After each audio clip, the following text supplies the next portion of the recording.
What if I told you the money in your pocket, the cedi or the naira, has a secret history? A history woven through ancient trade routes, vibrant markets, and even tiny, white shells. For centuries, before banks and apps, West Africa had a bustling economy, powered by ingenuity. But how did people buy, sell, and build wealth without coins or notes? Get ready, because today, on Brillarry Finance, we're uncovering the incredible journey of money in West Africa, from the whispers of Cowries to the lightning speed of crypto. And trust me, it's a story far more fascinating than any balance sheet. Imagine a time when the most valuable item in your possession wasn't gold, but a delicate, pearly shell. For over 1,000 years, the humble cowrie shell reigned supreme across much of West Africa. These beautiful shells, mostly harvested from the Indian Ocean, traveled thousands of miles to become the backbone of trade. Why cowries? They were durable, easily recognized, difficult to counterfeit, and small enough to carry. You could buy anything from a calabash of palm oil to a plot of land, all with these little treasures. They weren't just money, they were a symbol of wealth, and even used in rituals. But cowries weren't the only game in town. Different regions and communities had their own ingenious systems. In some places, salt, a precious commodity, was molded into intricate bars and used as currency. In others, iron hose, copper bracelets, or even specific types of cloth served as valuable mediums of exchange. And before formal currencies, barter was king. If you had yams and needed fish, you found someone with fish who needed yams. It was a complex dance of negotiation, trust, and community, long before central banks even existed. Then came the age of gold. Empires like Mali and Ashanti weren't just powerful. They were incredibly wealthy, built on vast gold reserves. Gold dust, weighed with incredible precision, became a dominant form of payment. Later, beautifully crafted gold weights, known as abramu, became essential tools for commerce. This wasn't just about raw value. It was about precision, trust, and an evolving understanding of standardized currency. Gold solidified West Africa's place in global trade, drawing merchants from across the Sahara and beyond. With the arrival of European traders, the monetary landscape began to shift. Initially, they adapted to existing systems, even trading European goods for cowries and gold.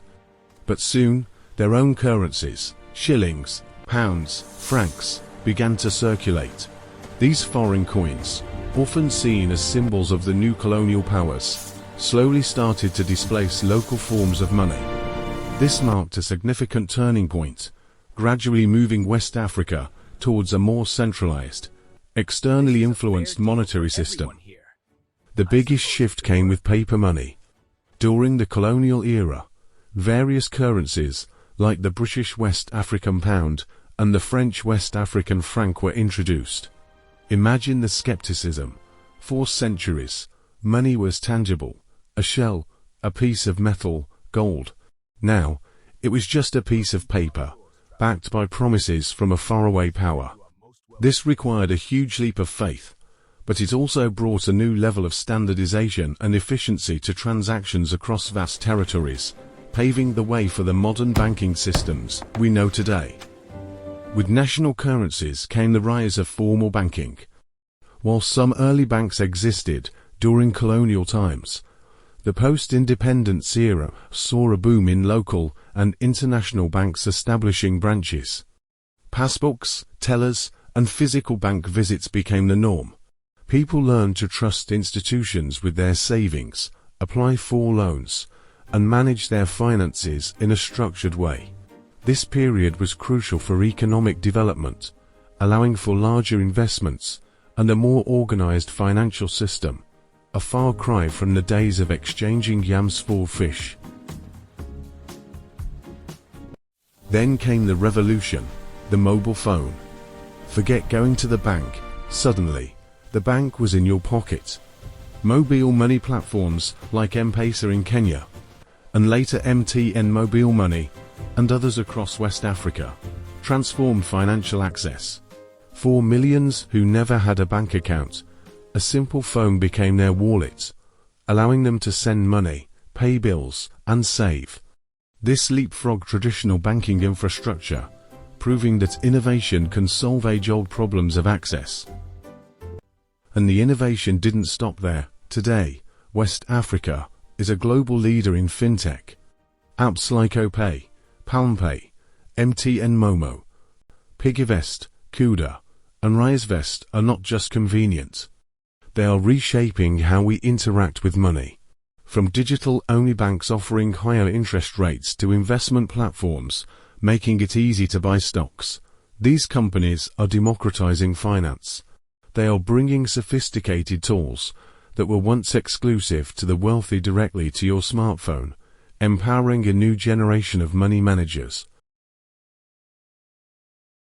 And now, the newest frontier, cryptocurrency. Bitcoin, Ethereum, and countless others are making waves, especially among young, tech-savvy West Africans. For many, crypto offers a way to bypass traditional banking challenges, send money internationally faster and cheaper, and even invest in a global digital economy. It represents a promise of financial freedom and a hedge against inflation. But it's also a volatile world, full of risks, demanding careful understanding and smart decisions. It's the Wild West of finance, right here in West Africa. From cowries carried in a pouch to the lightning-fast transactions on your phone, the history of money in West Africa is a testament to our innovation, resilience, and constant drive for progress. It's a story that continues to evolve, with you at its heart. Understanding this journey isn't just history, it's power. It helps you appreciate the systems we have today and prepares you for the financial innovations of tomorrow. Now you know why your cedi, or naira, has so much more than just monetary value. On Brillarry Finance, we believe that informed choices lead to a wealthier life.